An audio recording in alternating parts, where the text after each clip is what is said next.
This is the Moron Rants podcast with Mark Lamont and Andrew Dees, episode number 3, released Friday the 14th of May 2021. Moron Rants podcast is back for another episode, another Friday, another episode from us. It's me, Mark Lamont, again, and joining me as always is Andrew Dees. Hello, hello. How are you doing? Not too bad, yourself? No bad. We're interrupting what would normally be our Friday episode with one we had pre-recorded and we're ready to go. However, the Scottish Government decided to hold an election. I mean, it's not as if they gave us 5 years' notice or whatever, but they decided to hold an election. So what we've done is we've interrupted our regular scheduled podcast episode, and we're bringing you this election special. So if you have zero interest in politics or the election, this might not be the show for you. However, this will be a different spin than the BBC and Sky News coverage. This will be our Moron Rants take on how it all went. We both kind of watched a fair bit of it over the weekend as the counts came in. And in different circumstances, mate. I was checking on it during my work, but you can tell the viewers you got out the region for a leisure activity. I went away for the weekend, so this was the first weekend really since lockdown that you could properly get away. So we had a weekend up to Inverness. The first day I was absolutely knackered, so when we got into the hotel after the drive up, we just had a lie down and watched the election. I watched the election coverage come in. Tell you what, your fiance's a lucky lady. Oh, she was long sleeping for that when that came on. I tell you that. But no, it was. I was sitting half asleep, but listening to some of the BBC's coverage. So I predominantly watched it on BBC, and I did see a bit of the stuff on Facebook and Twitter coming through. I mean, there's stuff I see on Twitter up here in the day that the BBC's been called out by somebody that I can't mind the lass's name, because obviously I've done no prep for this, so I was away for the weekend, drove back down the country the day. I had a wee nap before we started recording, but I have had zero time to actually prepare any content. So what I'm saying, as per every other episode, just pulled totally out my arse. Disclaimer. full disclaimer on that. You have to understand that this is no educated process that I'm having here. This is just raw, my first impressions. But no, so the woman that was interviewed on BBC, I can't mind the woman that was interviewed or the boy interviewing her, but they'd done a 25-minute interview basically, and it was cut down obviously because they're not going to show a 25-minute. But it was made out to look like basically young people were being brainwashed into voting yes, which this we should say this election really, albeit there's the independents, SNP are obviously going for independence, and that is in amongst the, I don't know, topics up for thingy. This election had no direct independence. Like, it wasn't a case of, well, you vote SNP and we're going to be independent on this. The vote, that was never the case. This was to elect the new Scottish Parliament. So the BBC's coverage probably did focus a wee bit too much for my take on independence. Once, I think the second day, once we eventually found out that the SNP and Greens were going to have a majority if they were together, then the BBC reporter guy started really pressing the Green guys on, well, have you got a plan for, a coalition government, which obviously they've not been approached for that, and it's, I think, unlikely to happen. I've certainly not seen anything before. Any other information on that, Dees? Well, there's no really much came out since, but I would imagine that it'll be usually the SNP and the Greens will go together. That's what the case has kind of been. But yeah, well, I mean, they do generally vote together, but they've never had a formal coalition. They would usually argue or organise on the per policy basis. There'll be some sort of deal struck. There's no essentially there'll be a formal coalition. I wouldn't have thought, but there'll be, you back us on this, and we'll. Aye, well, that's it. They'll bargain based on what their things are. But what the BBC instantly tried to get, really pushed the question to all the Green guys that were being interviewed was, a formal coalition. What are you going to do to get a formal coalition? And it just, I don't know. Obviously, that is part of their interview technique, is that they need to ask, I suppose, maybe know the right questions, and even the questions that the kind of not going to get an answer for. And like they're given an answer, and it's obviously a political answer. They're never going to get a yes or no or a direct answer, but they're given the answer they're going to get, and they continue to push the same agenda, the same question, knowing fine well.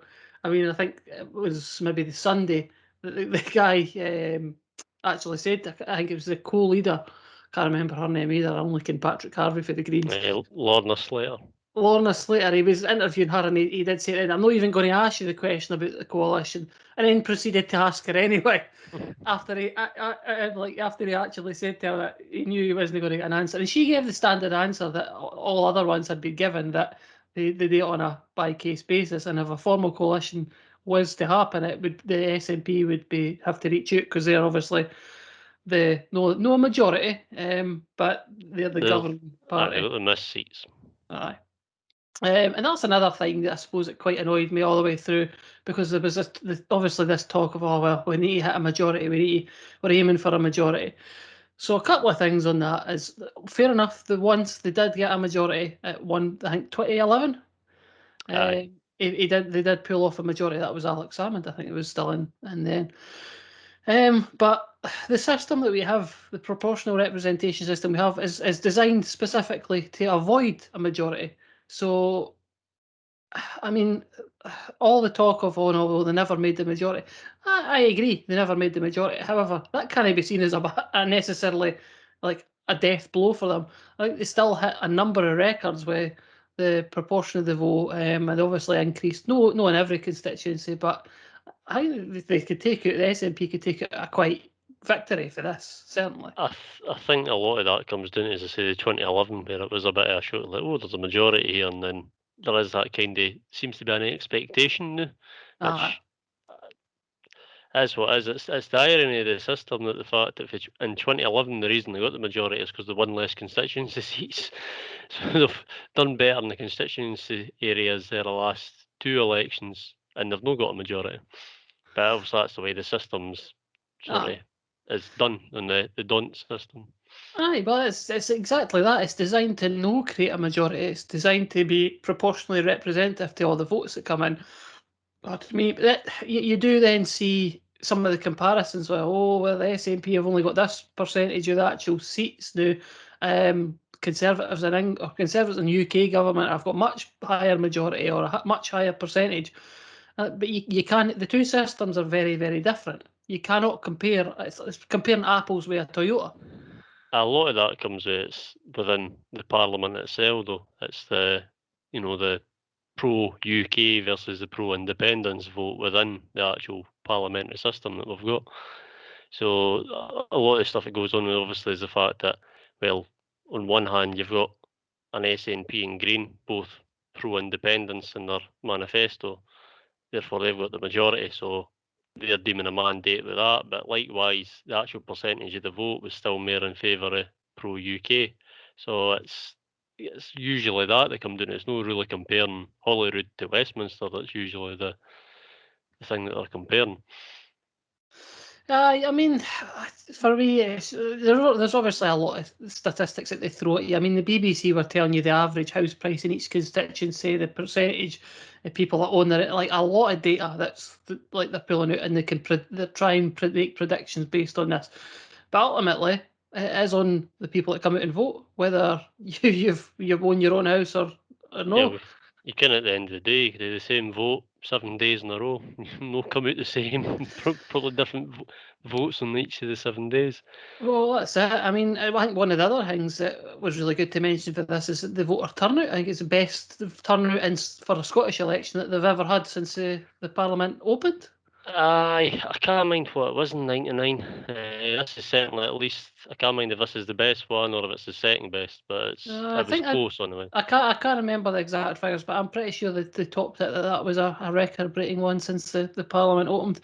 Do you think? I don't know. What do you think factored into that? Do you think that a lot of people working from home factored in? Do you think the postal vote could have impacted that? I think also postal vote was really massively increased. I think when I seen stats, I never seen how much of the vote was postal as such, but I seen there was apparently it was 89.2%. I think returned of postal votes. So that's the highest ever, which obviously is a good thing as well. But I think maybe working for him's had an impact on folk, I suppose. It was a lot easier for me just to nip out. I actually nipped out. I clocked out to work because it was pissing down with rain. So I thought, oh, it's dry. Oh, I'm going to nip out the new. So I nipped out and went out and voted, which obviously I wouldn't have had the choice of that if I was still working in the office. I would have just had to go when I got home for work. Well, that's it. I mean, the politicians that you hear on the radio and TV, they do try to push across it. No, it's all about engagement. It's all about engagement.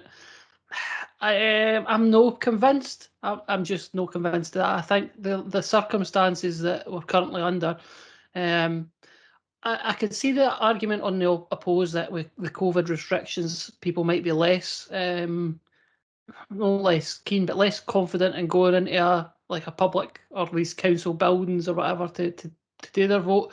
But I think just the situation of a lot more people working from home, a lot more people working flexibly, I think that's had more, in my opinion anyway, has had more impact on people being able or being willing to go and vote than necessarily the political engagement. They're going to be closer to where they need to go to vote, obviously. Can you take, say, in a situation if you're needing to work, say, in Edinburgh or whatever, and then come back in to vote, and you should really still go out and vote, but if you've had to go to your work in Edinburgh, say, get the train through, and then get the train back, and the time you get in your house and have your tea, by that time, what is it, 8 o'clock? Well, that's it. And then there might be some people, obviously, before that. Oh, it could. Sorry, there may have been people before that couldn't, or again, mobility issues that couldn't get out that potentially that were entitled to postal vote, but maybe never thought to take it up. But then this year, with the postal vote obviously being a much more frequently used option, then people that maybe didn't choose to before to use their postal vote. Obviously, I didn't personally know, but I would imagine the advertising and the process for making that process simple would have been much more prominent this year. So I wouldn't know in the past, and I didn't know this year to be fair, how I would go about getting a postal vote. But I presume that because of they obviously expected an uplift in the percentages of postal votes, that process was explained better or made easier. That I don't know if it was, but I would imagine so. I think it's just a simple case of actually just requesting that you want a postal vote to probably the council with can they've got the voting registration. So I know in the slip that comes out, like, it tells you don't need to take to vote, but most people take it to vote anyway because it's the slip you get for voting. It does say you had to return it, I think, about a month before. I think it was maybe the 6th of April you had to send off to somewhere, you had to call somebody. that was for the voting registration. That's because you get obviously your slip out to send back, or well, I say a slip. Obviously, you have to inform who's in your household and make sure that everything's or it can who is registered to vote in your household, i.e., nobody's moved out or whatever. Obviously, that's all. As you say, that's thing. It was the 6th or 7th of April was the date for that, and then obviously you get your slip out for your wee card saying you're eligible to vote. Which I've always done. I've always done that with me. I'm the same. One I of the take it. things. It specifically tells you on it you do not need to take this to vote, but everybody that you see going has that slip because that is the voting slip. It's just easier just to go.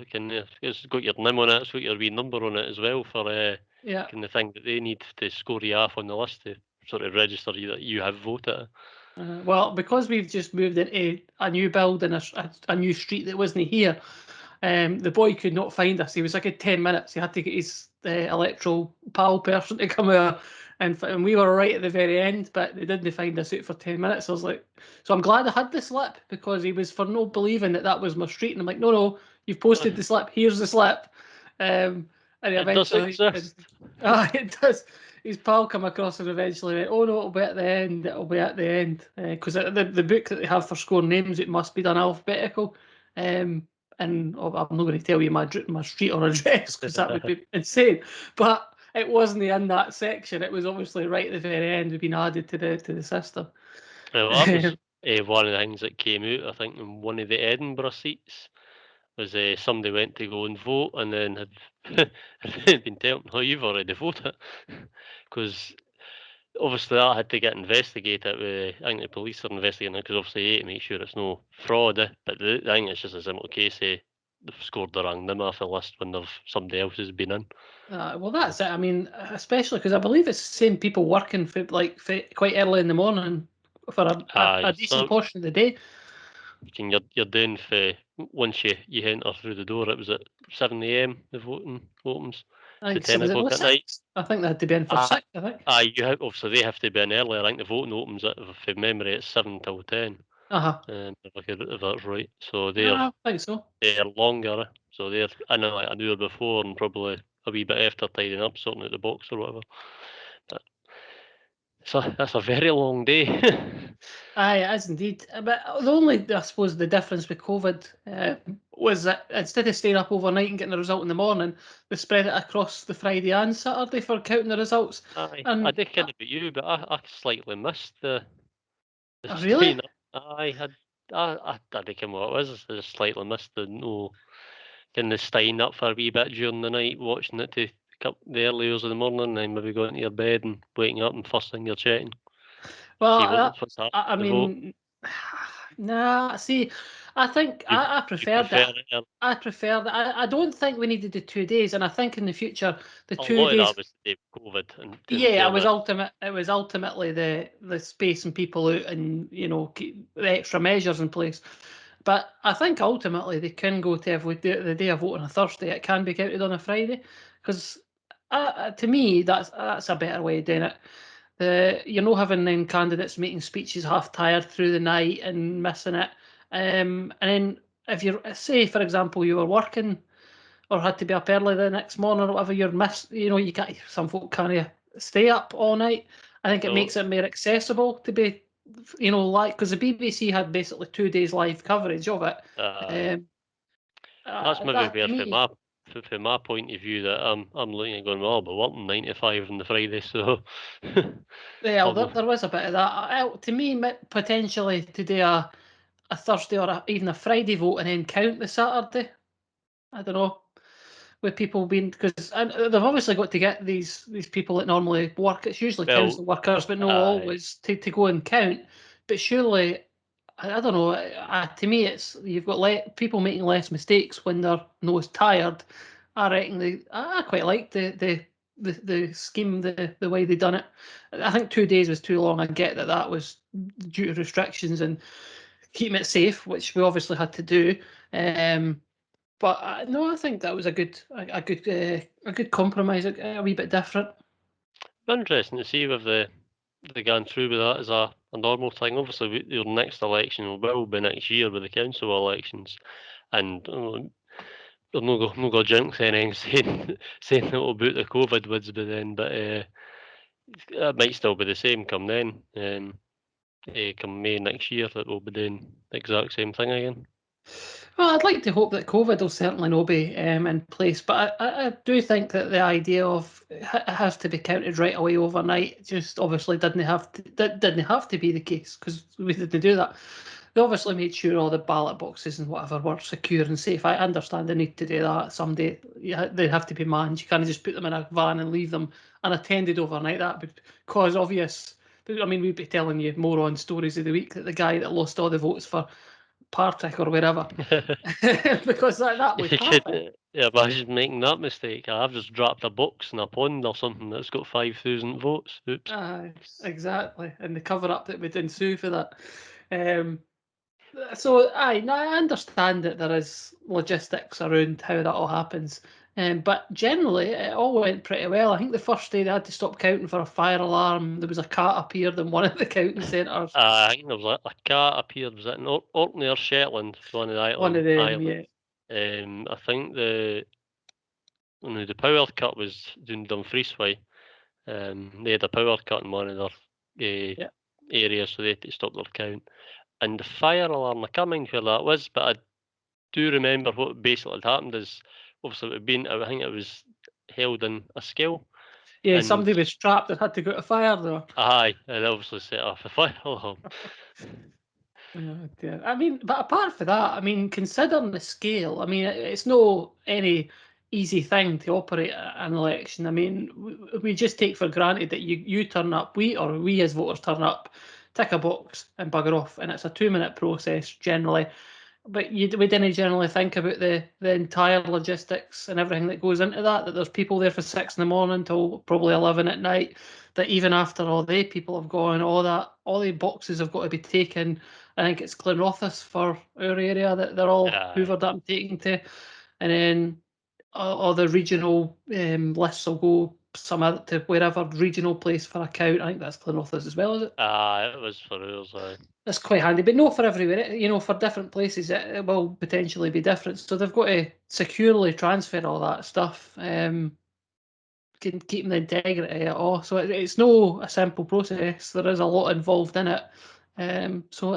Apart from the 2 or 3 things that are really you can't I know a power cut, you can't plan for No. that. A fire exit. I'm not really sure how the cat stopped a count unless it climbed into one of the boxes. I didn't really think it was just that there was a cat running about the so it's like, well, need to maybe get a hold of the cat and get Uh, out. I don't know if that actually stopped the count at that point in time or no.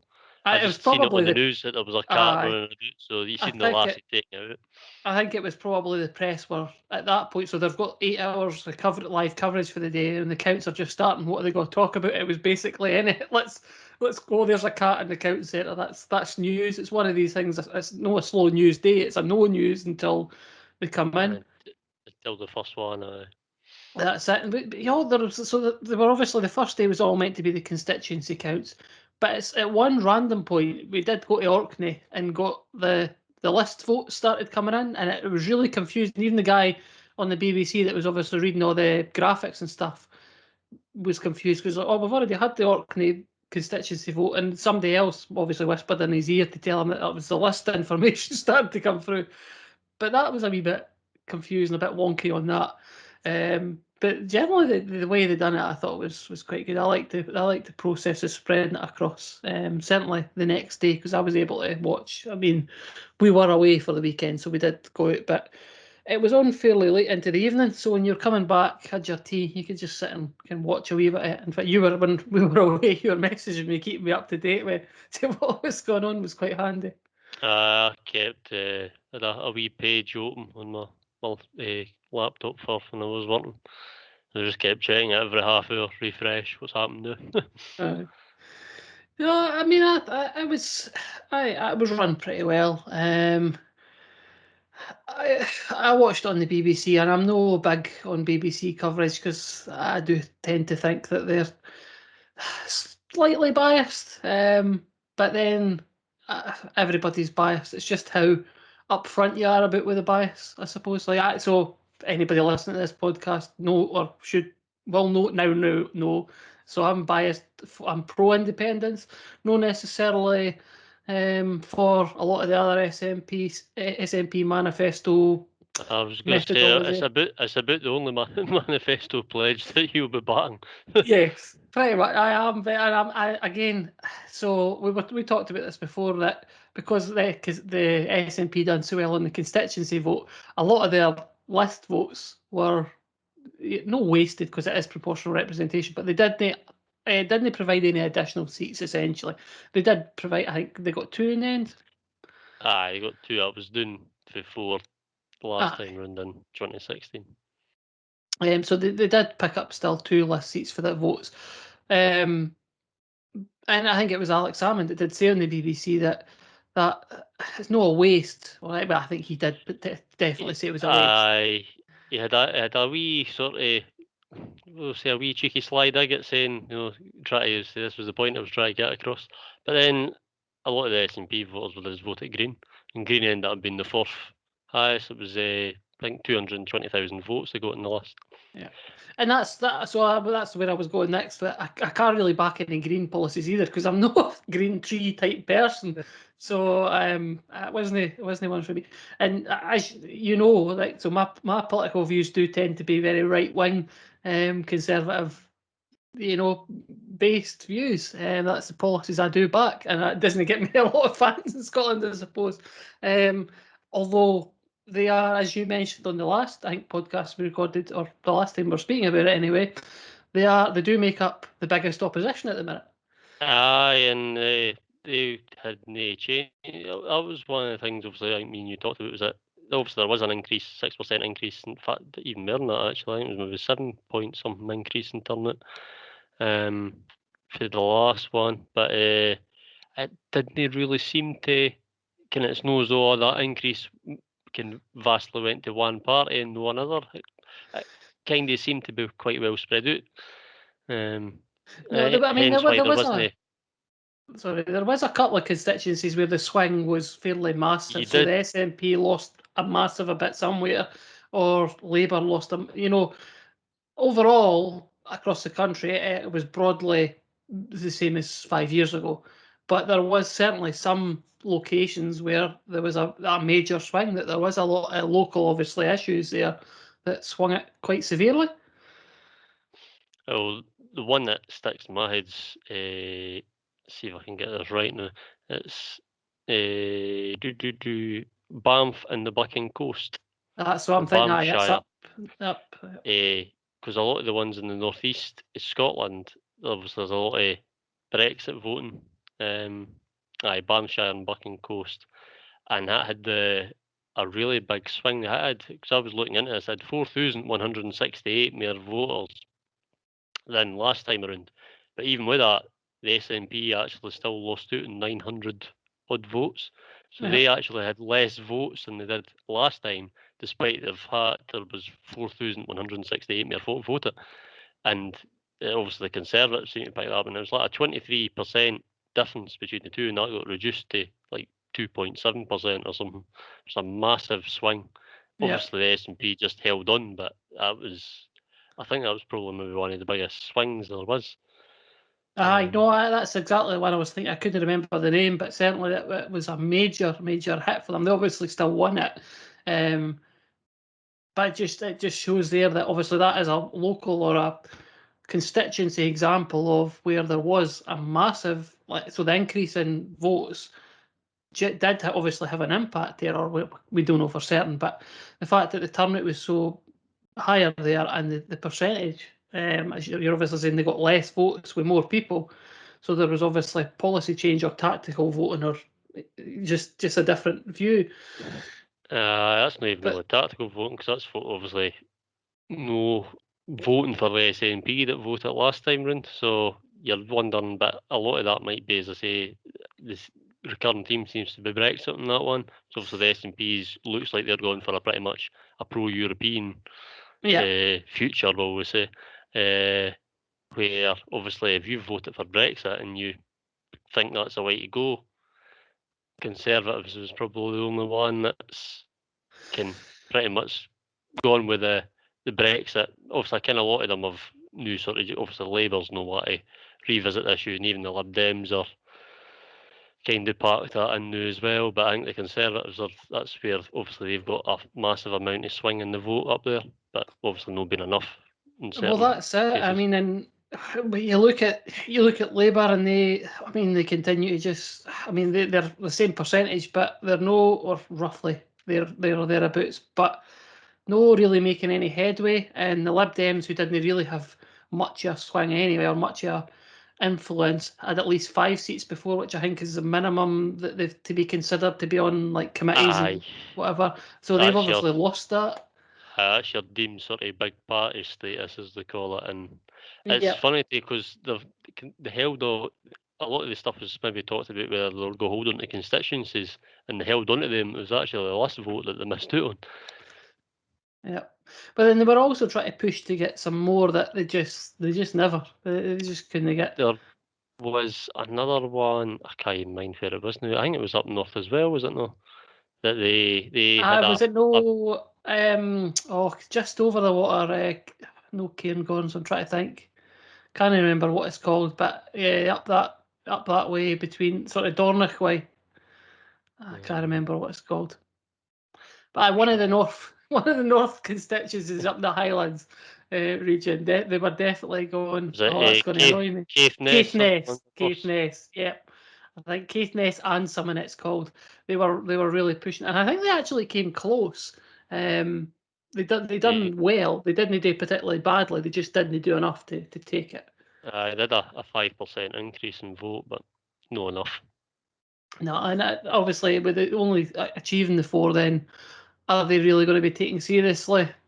I think if the SNP need four extra votes, that the Greens maybe it's on a policy that the Greens kind of get behind, or they want too much in return, that they might be considered. But otherwise, I think they're going to struggle this next term. Aye, they're not better than they are in Wales. There's just one Welsh boy. Oh, really?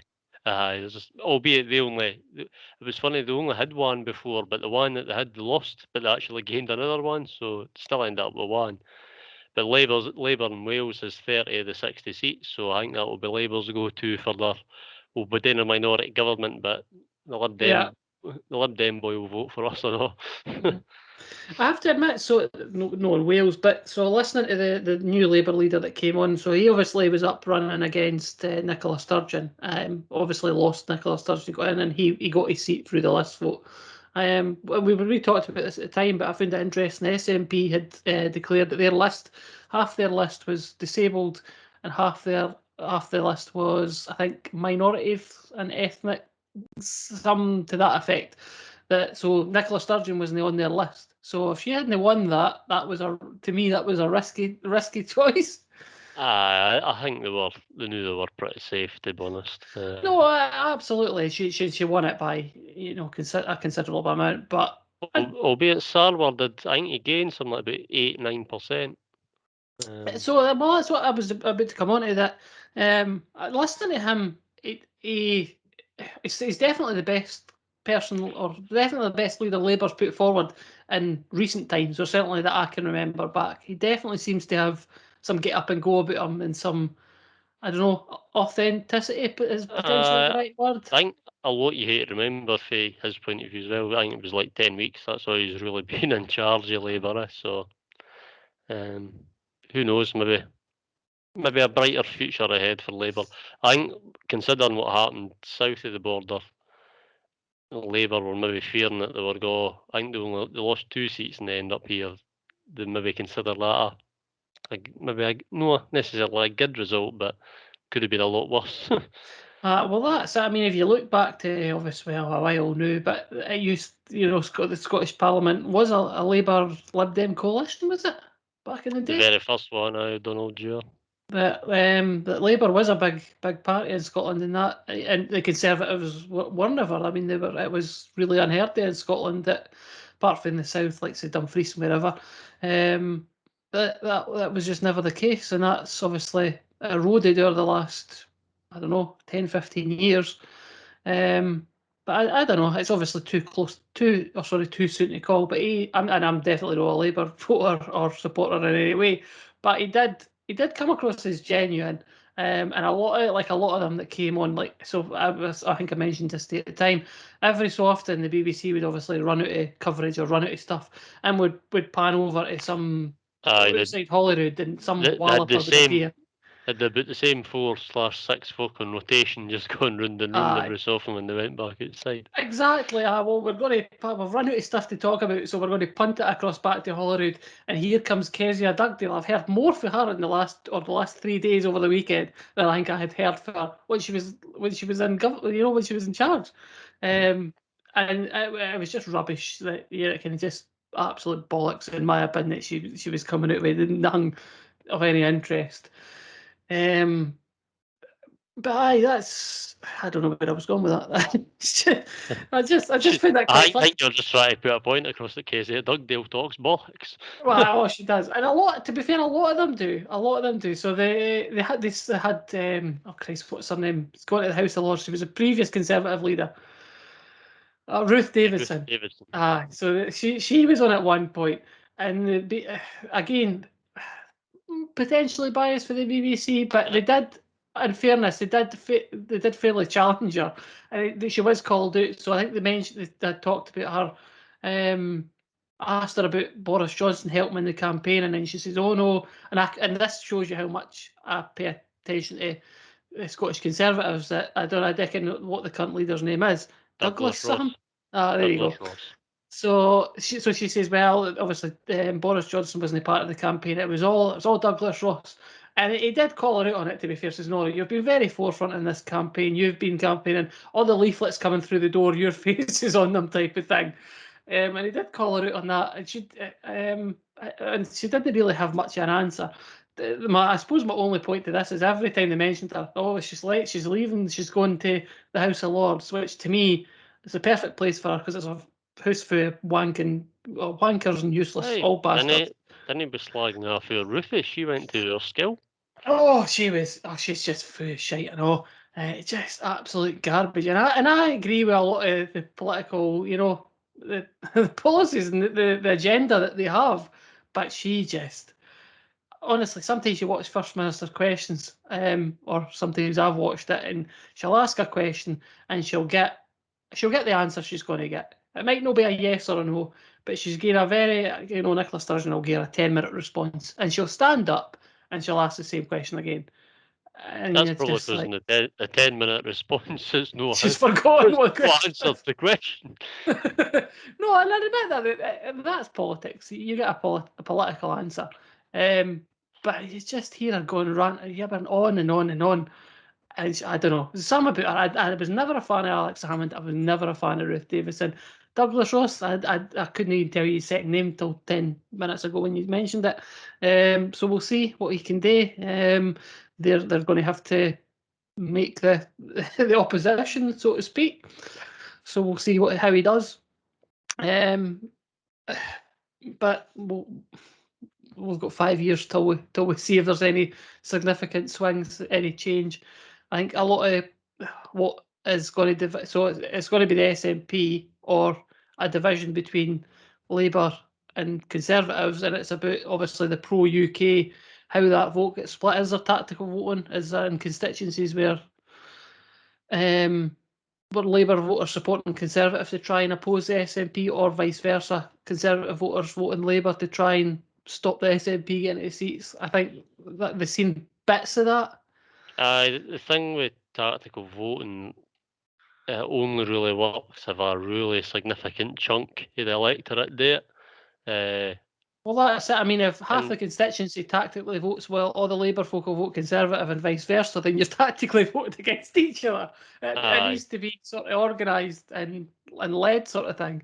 and obviously tactical voting's easy to do on first past the post. If you've got your whoever in any situation, if you've got the first candidate, the one that you're trying to overtake, if nobody likes say 4 parties, if the folk in the other 3 parties didn't like the first party, then you just vote for the second in line to get them above the first one. But when it comes to a list vote and how a list vote then interacts with the constituency vote, it's no a simple thing to actually go about and do, because you could end up cutting your nose off to spite your face, because you could then end up backing a party in the list vote, which actually wins a couple of the constituencies and therefore has a dramatically reduced chance of getting additional members.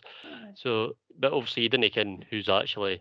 There's certain ones, like one of the things that we ken in our area was the SNP candidate David Torrance had far too much a lead. He was never, albeit in saying that, it goes back to your Bamshire and Button Coast with the massive lead. It can be evaporated, but there was never really any chance that anybody was ever taking the mayor. So, kind of like a tactical vote in our area wouldn't really work anyway. No. But you did see in some areas there did seem to be and also, by the way, a tactical vote the other way. One of the Perth seats, the one I had thought that, because I made a Yeah, your prediction that prediction, absolutely. and I thought Liz Smith, because it was Rosanna Cunningham's seat, who's obviously served in the Parliament for bank since its inception in '99. And sometimes there is that. That's another thing that you could kind of see, that when somebody who's been in so long, they get say like a rapport with the electorate, and people will vote for them instead of not necessarily anything else out today, then they like them and think they've done a good job representing their area, which I is think something that we that's a great we example always as Willie Rennie of that, surely. we always seem to forget that there's a lot that gets made in politics now about party politics and manifestos and everything. Sometimes some people will go out and vote because they think, you know, that he or she's represented my area quite well. I want to vote for them. And one thing I noticed is we've already mentioned Ruth Davidson. There seems to be or I think I've only probably really this time sat up to notice it, a big name thing. So if you take example of Ruth Davidson when she went into the seat that she had in 2016, the Conservatives finished 4th overall in 2011 in that seat, and then she somehow managed to go in and win it. And I'd taken a lot of that's just because she was a big name in politics, she was well known. You could see that the same with the Greens, with the fact that Patrick Harvey and that Lorna Slater, the constituencies that they were running in, they got a lot more votes compared to other Green candidates. And maybe this kind of thing comes in that because you're seeing them maybe on the telly or Well, I was on a going to say, regular do basis. you think any social media comes into that? So obviously you've got like the Facebook influencers and that type of thing, but with these MPs or MSPs or these folk that have got a high profile, a bit high profile, they are on TV, they're on social media, they've got a lot of followers. That's bound to impact it, surely. Could be because obviously in Ruth Davidson's seat with her going off to the Lords and no restarting, was Angus Robertson was put forward for the SNP. He was obviously after he got punted for his Westminster job. Obviously was sitting about doing nothing. He's quite a big name in Scottish politics, so yeah, he's came in and he's surprise won the seat. Yeah. I think it does play a part. You wonder how much of it. So obviously, I wouldn't say I'm well informed, but I've got a rough idea of what each political party stands for and where they are on the spectrum of this is what we want to get done, this is your agenda. But at the end of the day, we have to remember that everybody's entitled to vote, and no everybody is at our level of political awareness, so to speak. Obviously, how much of that is available, you can go and research and find out more. I'm not saying that we're anything special, because we just know a wee bit more because we've been interested in it. But it makes us no different in our vote entitlement. So there are people, the point I'm trying to get to is that have no idea what Labour stands for, what SNP stand for. Potentially. I think a lot of folk know what the SNP stand for, but they maybe know the liberalist views, that they think they know the independence. But I mean, you go and talk to the average or random person on the street and ask them what the difference is in political sort of agenda for the Labour, SNP and Conservatives, and you wonder how many of these people do know. And that, like you say, how many are voting purely on, I like that boy's name, or I've heard that boy's name, or my dad or my parents, or they voted this way, so I'll vote this way, or my pal votes this way, he's a nubber, so I've heard that they're the opposite. I'll do that. I always find it interesting when you actually go to vote, and obviously I was waiting in line, obviously socially distanced, to get to the desk, and there was a woman obviously had already got her 2 ballot papers and was filling it in, and she actually then turned to obviously the people at the desk and went, "So just one cross I put in the box." She's like, aye, it's just one cross in each paper, and it's just one. I get there's obviously with the situation we have, we've got one type of system for Westminster, we've got one type of system for Holyrood, and we've also got another different system for council elections. So it does maybe get confusing if you're if it's not something that overly interests you too much. Well, But that's it. I do always find that interesting. There's always somebody. I do mind years ago, was it my first vote in 2011? Uh, at the obviously the wee booth to go and vote, and there was another a couple, obviously a man and a woman, and the man turned to the woman and went, "Who are you voting for?" As though as he was maybe just going to do what she was doing. Uh, But So there will be bits like that. So I waited till quite later on in the night to go and vote just because it would be quieter. And I'm obviously in a different, not in a different constituency, but a different place to vote because I've moved. And I remember before when I would vote, it'd be Buckhaven. And you would turn up, and it wouldn't matter what time, there was always somebody standing outside, the campaigning people. But I was this time Kirkcaldy, and not a soul. Not a soul. I There was was there was nobody out your area. I think a lot of that's probably COVID as well. COVID. I did. So one of the things, and I did mention this to you guys It after. was So pissing down the. I would add it was pissing down the rain most of the day as well. So aye. It was raining when I went. It wasn't pissing down, but it was fairly crappy. But so I went to, it was a local primary school because most of the places you vote tend to be council run buildings. I went to a local primary school. Couldn't tell you which one because a dick in the area. But like, this is nothing related to politics. This is just the observation from being in a school. But it's been a long time since I was in primary school, obviously. But just how depressing it was to go into a primary school and to see posters on the wall about human. We've got these human rights, and here's how you manage Facebook privacy, and this is trans this and that. And so I know that I'm saying all that stuff's bad, but that primary school age children have got to be subjected to all that stuff. I mean, when I was at primary school, you got draw a drawings on the wall. dinosaur. Yeah, and it's just I don't know. I just find it so depressing to see like all this. Really, I don't know. The Facebook privacy thing, because obviously children of primary school age technically should to be on Facebook. I think you have to be 13 before you're allowed or meant to be on Facebook. Well, that's it. But then you wouldn't also think we need to be teaching primary school age children about human rights and the right to this. And I'm not saying we shouldn't give them right. Obviously, that's not what I'm getting at here. The bit I'm getting at The is kind that. of your right wing views, you'll be.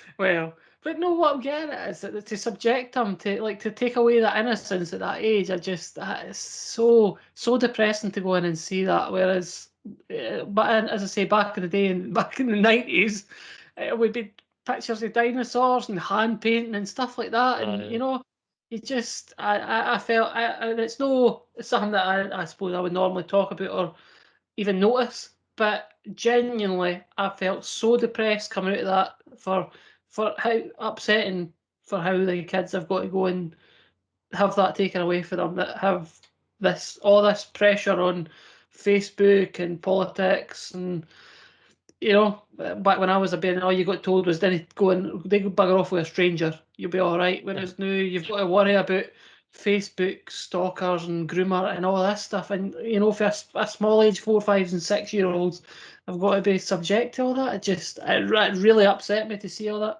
That's because folk like you, when they were told to go after a stranger, kept going, but he gave me sweeties. Oh dear.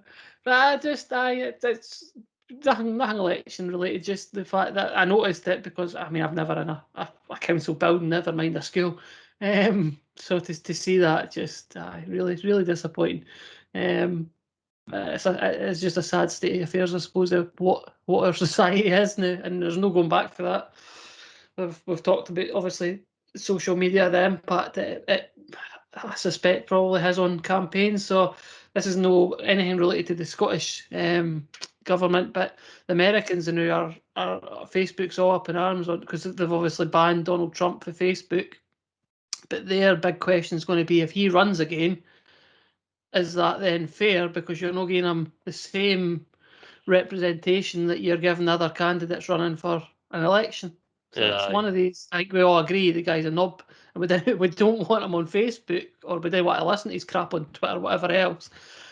But it's then about how do you make that then fair and how that works? Because I think that the genie's new at the bottle, that social media is there. It does have that impact. And I don't know how they measure how much an impact it's going to have, but it clearly does have an impact on the election. But as you're saying, that it does tend to be the bigger, well-known names that do get the votes. Interestingly, Patrick Harvey only did get his seat for the list as well. I was hoping he would take a constituency, but not a one. No, I think the Greens have never actually won a constituency seat. I think he was being list seats. Yeah. But he did have well, I can't remember what Glasgow one was that he was running on the. He did have a Clydebank, was it? significant. Sorry, what was that? I think, was it Clydebank? Clyde Sam rings a bell. There's Glasgow Cathcart. It's not that one. So it's. Yeah.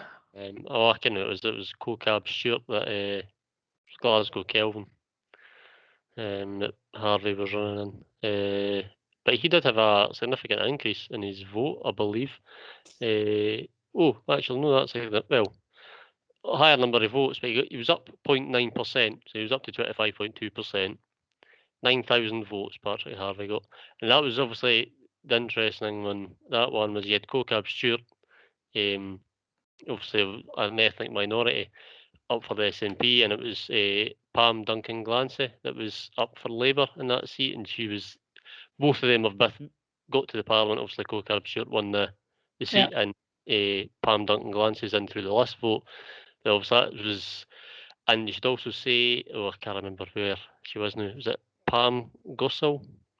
She's also an ethnic minority in for the Conservative Party through the list vote as well, I think. So obviously, that's two ethnic minority women. That's the first time ever there's been ethnic minority women in the Scottish Parliament, and also Pam Duncan Glancy is the first wheelchair user to be elected to the permanent. I think it's permanent wheelchair user being elected to the Parliament. But you'd like to see that. I mean, the system is proportional representation, and there are a large proportion of Scotland or people in Scotland that are ethnic minorities or disabled, or and I suppose. So, rightly so, that's a massive achievement, and it was picked out. But I think what they forgot to, or what the media and press forgot to point out, is that they got there on their merit. They didn't get there because, and that bit kind of annoys me sometimes, that they're no elected because they're an ethnic minority, or because they've obviously got some merit in their own right as to why they're being elected as an MSP. I think that gets a bit lost in the media sometimes. Maybe not necessarily in Parliament, or we certainly hope no, but the media tend to pinpoint the specific things. Obviously, I couldn't see all the coverage all the time, but the coverage I've seen for it was all positive. To be fair, there was nothing. Oh no, absolutely, it was all positive. It just felt like there was a lot of, well, we finally got a disabled person, and it was very much focused on this person's disabled, and no anything. Where if it was somebody else, they would have also mentioned the thing that why they're an MP, or what they're going to do, that type of thing. That just felt a bit lost. It's just because it's the first, I think, to be honest. Oh no, I'm not. I'm in no way saying it's a bad thing. I'm very pleased to see that obviously the Parliament will be more diverse and more representative of the reality, I suppose. I don't know. I just have a hatred of the press, to be honest. The press and media, particularly the BBC. I don't know if that's come across my bias in this episode. Has my bias come across against my perceived, or well, the perceived bias that the BBC tend to have? I don't know, but I'm aware of my bias, and I openly admit and make that out there. The full disclosure that I do have a bias against the media. One of the interesting things I did like for Glasgow, and it maybe proves that it's a very important thing to make sure you double check the ballot paper before you put your cross in. But there's a separate environmental party called the Independent Green Voice Party.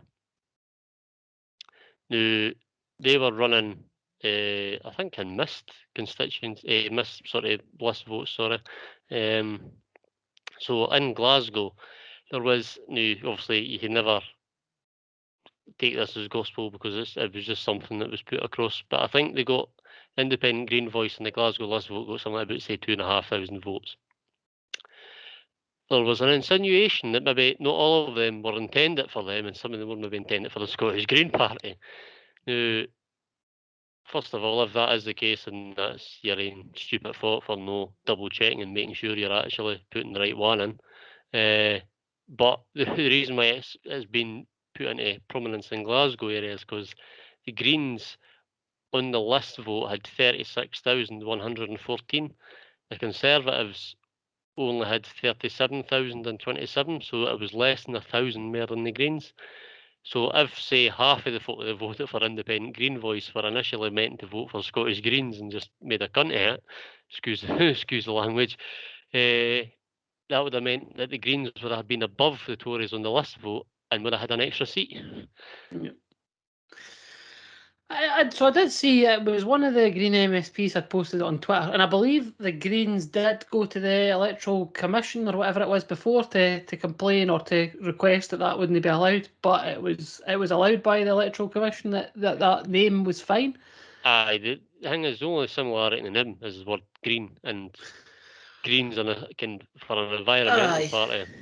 I think though it was more so that certainly I didn't see the list vote in their area or constituency, but there was so much on that piece of Aye, paper, there's and the loads. ordering, like, so to me, I would have, and my expectation was that the main parties would be at the top, and then it would tail off to the independents, but it seemed to be random.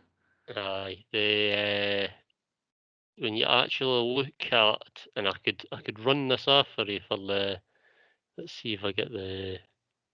'Cause I had a list up of the for Glasgow, because I think probably in reality that's going to be the biggest.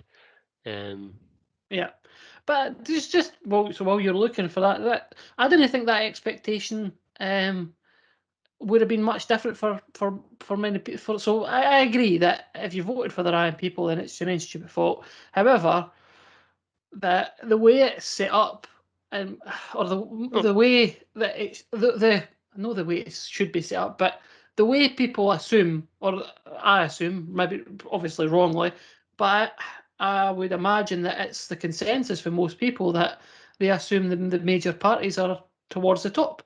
So I when think it's you're going usually down that list, alphabetical order, ain't it? Apart from the independents, I think they always come at the bottom. well, I just assumed that the big ones would end up being at the top. But if you're going down a list and there's all these things, or you're going down the list intending to vote for the Greens, and you see the first one's green and it's got a green logo or whatever, and you put the cross there, I could see why people would potentially be voting the wrong one.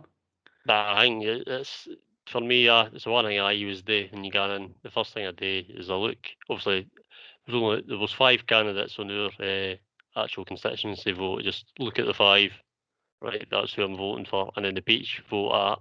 Even though I was who I was voting for in the Peach one, I still had a look through every single one of them, and then voted for who I was going to vote for. But this was the full list for Glasgow, so I'm reading this off Wikipedia, so it's not in order as it was on the ballot.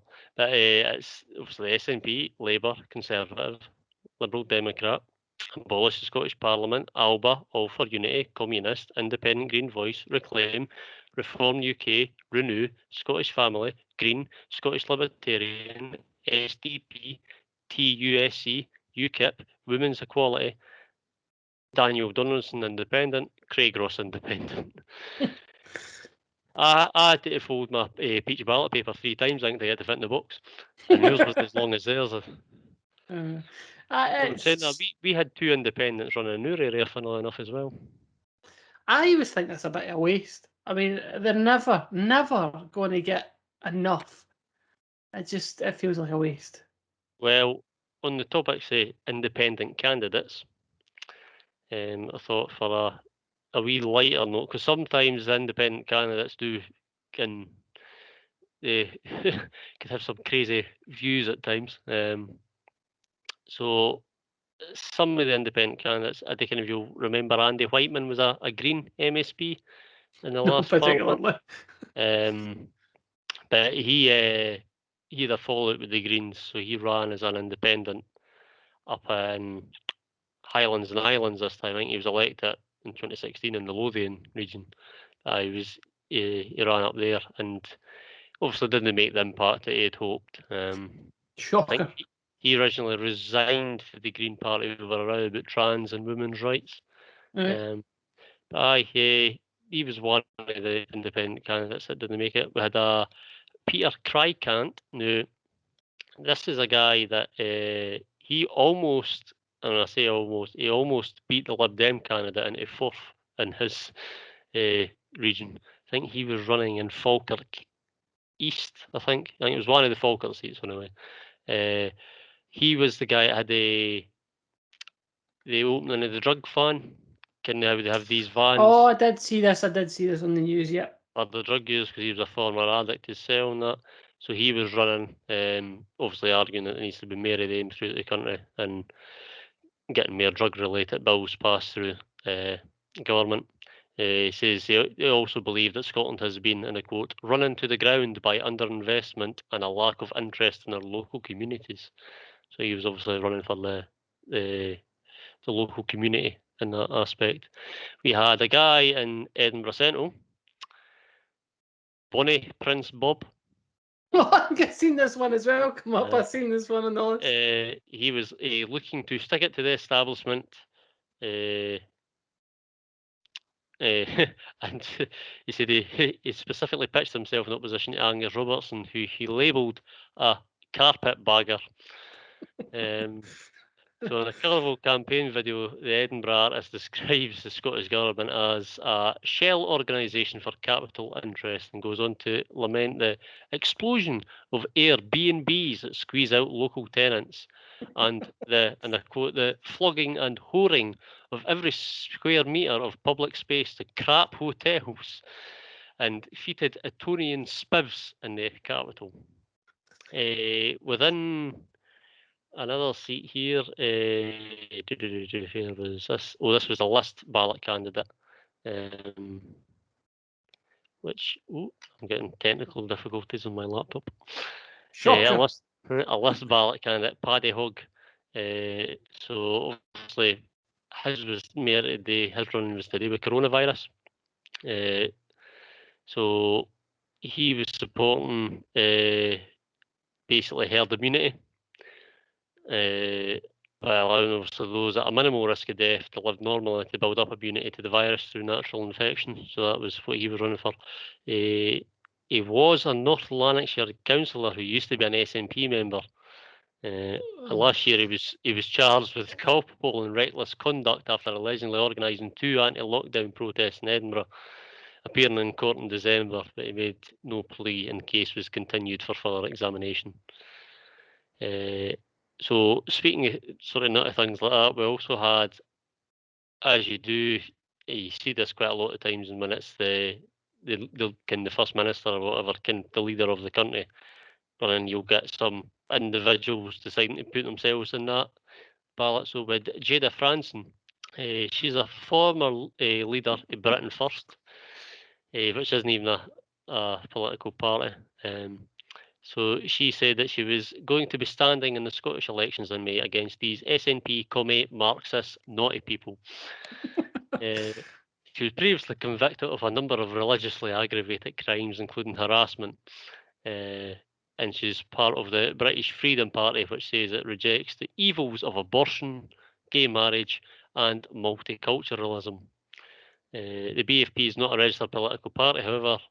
There are also 2 other people, Jimmy Dowson and Joseph Finney, that were standing as independents for them during the candidate. She was the one that you may remind in the news that Sturgeon had a go for. Her and Starwar came out and basically tell her to get the fuck. In fairness, she got 46 votes. 46 of the thousands and thousands of votes for that constituency. But my favourite one in that was the guy who ran as Greg Energy Advisor. This was Greg McKee. He was a supporter of a referendum, but this wasn't a referendum on independence. It was a referendum of Scotland having full control of its energy grid. So he was another candidate to stand against Nicola Sturgeon. He was campaigning to end fuel poverty by nationalising the energy sector, which had been privatised 30 years ago. I think he was quite renowned within the tenants. So he actually, I think I don't know if he lives in that area specifically, but he does a lot of work with sort of tenants that are in that area. But my favourite of all was the independent that ran in the Clydebank and Mulgai seat, Alexander John Robertson. Now, I've actually went into his website for this because I think you should listen into some of the stuff here. So he was running as an independent. So I've got his manifesto up. So it was 20 bullet points, I think.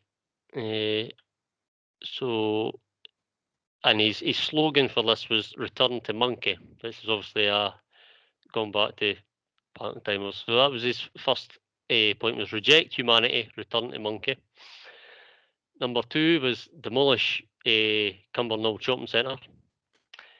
Number 3, sell Edinburgh to Elon Musk. Number 4, find the whereabouts of no-show Joe Swinson. Thinking what the hell she's doing with herself these days. 5, Gucci nappies in every baby box. 6, if I was Prime Minister for a day, I'd have tougher enforcement on Douglas Ross. Number 7, the revival of Dick and Dumb in the Bungalow to see BBC. Number 8, a free bottle of Buckfast for everyone who doesn't catch COVID. Number 9, a nightly curfew for every single person between the hours of 6 p.m. and 6:01 p.m. So yes, so a 1-minute curfew. Number 10, teach Fortnite players to hack into the Pentagon. Number 11, turn the Falkirk Wheel into a square. Number 12, stand with Hong Kong. Number 13, support the production of leather drinking straws. 14, make Lord Buckethead a patron saint. 15, a referendum to decide if we should have another Brexit referendum. 16, abolish the Abolish Holyrood Party. I've got a point on this later, but I agree with that. 17, Thanos did nothing wrong. That sounds like he's up for sort of genocide there. 18, national bake sale to fund the NHS. I might get to that. 19, Captain Saeed Shisha signed as the goalie for the Scottish football team. And 20, award each member of the Clydebank young team with a medal of civil wildness. Oh no, civil wideness, I should say there, civil wideness. But he also had, and I'm assuming this was in his local papers, had some interviews. So he did have some interesting clips in this. So this was his statement to the Clydebank Post on education. Education. Sorry, I failed higher English in secondary school and like to make sure I spell long words correctly. My vision for the current curriculum of excrement used in our young people's learning is a simple yet vicious overhaul of the entire system, rebranding it to the curriculum for excellence. Let's scrap learning French, partly because we can't go to France, and partly because Macron dissed the AstraZeneca vaccine. Woodwork is out the window because I've never had a teacher that didn't reek of BO. And we don't need to study religious and moral education anymore because we all know that there's only one true God, Baby Yoda. Let's hit the wains with a blast of new subjects to learn. How about how to be an influencer 101? How to be as valid as Alexander John Robertson 101? How to lie to Parliament and get away with it because you've got a funny hairpiece 101? These will provide essential skills to the young team and maybe they'll vote for proper politicians instead. On top of that, he had his statement to the Clydebank Post on the Constitution. They turned the wains against me is the title of this. A constant theme of my campaign is reject. I reject Labour and the Lib Dems proposals for a federal UK with a codified constitution. Why don't we already have a codified institution, you ask? Isn't it obvious? In 2004's classic hit film National Treasure, starring Nicolas Cage as the protagonist Ben Gates, the US Constitution is stolen. Can we allow that in Scotland? Absolutely not. If we have our Constitution spread over several parliamentary acts, unlike the single document US Constitution, then it will be much harder to have the whole Constitution printed into one single document, making it impossible to steal. National security and constitutional policy answered in a single swift move. Two birds, one stone. If our constitution is harder to steal, then it will protect Scottish democracy from gypsy/traveller haters like Murray Ross. I think for one thing that the garage nightclub should be nationalised. The amount of spilled alcohol on the floor in there would fill more barrels than the North Sea ever could. Oh my God. He had Honest, a I don't know. oh, there's still more for him to come here. A Oh statement to God. Clydebank Post on climate change. Return to Monkey has been my campaign slogan since the dawn of time, and I feel it truly embodies the nature and paramount of the current situation. Someone left the stove on in the Amazon in California and had one too many gender reveal parties. And at this point, I think people seriously need to consider calling it quits when it comes to denying that climate change isn't happening. Like it was Stone the other day in March. What's that all about? If YouTube influencers such as Mr. Beast, no idea who that is, can lead today's youth in inspiring fashion to support the planet Earth, and why can't we? The man in question managed to fund the planting of 22 million trees in Oregon, which is the best use of trees on YouTube I've seen in a long time. Cough, cough, Logan Paul.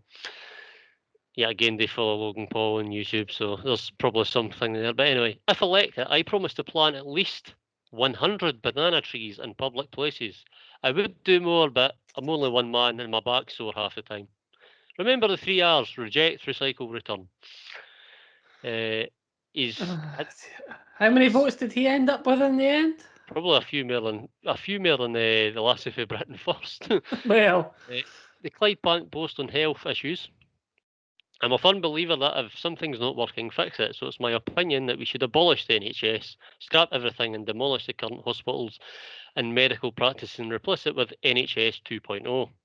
It's safe to say every government body in the UK failed us when it took a war veteran to raise money for basic payment for the service and livelihoods of doctors and nurses working there in these dangerous times. We need to start again, raise the pay of everyone risking their lives to save others, and construct hot tubs and other relaxation facilities in each and every hospital exclusively for the staff. see, he started off so well. There was bits of that that I could get on board with, and then we brought in the crazy. And then he comes with this with the vaccine being released to the public and a significant as a significant Jesus fuck is a scientific marvel, and I highly recommend everyone to go and get it when offered, not for your own benefit, but just so we outsell those communists. A vaccine passport? How does a passport get vaccinated? I don't get it either. As of writing this, I am yet to receive either of my jags, but hey, but I can guarantee I will jump at the opportunity when it arrives. Who doesn't want to get back to the pub, enjoying the summer, cracking a cold one open with the boys, sitting there with my vaccinated passport? Oh God. Oh dear. It's a decent idea he starts with, and then it just goes off the rails, which is obviously meant to be the point. But it shows you that if you've got 500 signatures and £500, there's roughly about that you can become an independent candidate. I don't think it's much different for that. No. Would you not like to see 100 banana trees planted in Clydebank? I think he should do that anyway, even though he's unelected. I think he should do it. It's just madness. The one bit I did like about, well, there was a couple of ideas, but the abolish the Parliament Party. I actually would like to see some tactical voting to get one of their MPs into the Scottish Parliament, because then they would have to sit in the Scottish Parliament Campaign to that they do want to themselves out a abolish. job. They would also have to sit in the very building they want rid of as well, just every working day. I think that would be quite amusing. Well, just on he got 220 votes to Alexander John Robertson. 220 people voted for him. He had a 0.6 increase in his vote, obviously because he never ran before, which was the second best. He done better than the SNP. And it just does show that the statistics can be used to show you anything. And just by pure chance, when I went and checked that to what one he was in, that's the one Pam Gozel was in, that he got elected for the Conservative Party for being obviously her being a woman that's an ethnic minority. So just There you go. isn't what you find out when you search on Wikipedia. Well, that's it. And the BBC had a lot of, as I say, stats and fancy graphics, and they could tell you the average price of cheese and how much soap bars that the random person bought in each constituency. But I think we better start to wrap it up. I'm conscious of the Aye. time, and I'm conscious that we have been rabbiting on quite a lot about politics. Politics isn't for everybody, and we get that this podcast isn't really political.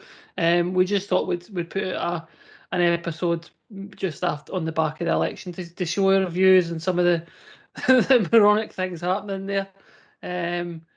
But we'll be back next Friday with regular scheduled complaints, rants, and moans about morons. Aye, and also I would add, if you'd like any of the 1 or 2 years to run as an independent in 2021, you could please let us know. Oh dear. I didn't think which one would be worse. What we could do is we could both run in different constituencies. Could have our Although AMV party. I Could have think we need to run in the same and see who gets the most votes. Who could be the most ridiculous? all right, well, we could do that. What I was going to suggest is we could leave it to our viewers. Obviously, we've got 5 years to work this out. We could leave it to our viewers to create our manifesto, and we can run the moron party. We could just call it that. The moron party, I tell you, I think we'd probably get some votes, to be honest. I think we'd get more than the 46 for the racist mental lassie. However, we'll see. That's one. Watch this space. Watch this space. Running in your next. We could go for UK government. Think bigger. Think by that by 2024. There you go. See, sooner. There we go. You never know. To be fair, we couldn't do much worse than some of the MPs that are currently in serving. So there is a bit of that. But for this episode of the Moron Rants podcast, as it is, as we stand at the minute, as no MSPs, no MPs, just random guys complaining about random things, we're going to wrap up. There isn't a Moron of the Week because this was a random election special. The Moron of the Week, I suppose, is that last guy that had all the crazy manifesto points. That seemed quite good. But we'll wrap up and tell you, as always, that we put these episodes out every Friday. You can subscribe now on Apple Podcasts, on Spotify, YouTube Google Podcasts. We're also on YouTube. We're on Facebook. We're not on Twitter because I've not figured out how that works.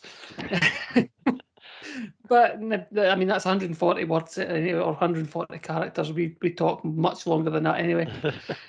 We do try and keep the episodes to roughly an hour. This one's maybe run on a wee bit, but you can fast forward past the bits where I talk, and it's like you might get it down to about 20 minutes and some reasonable content. However, that is us for the week. We hope you enjoyed this, and we hope you listen again next Friday. Thanks very much. Bye.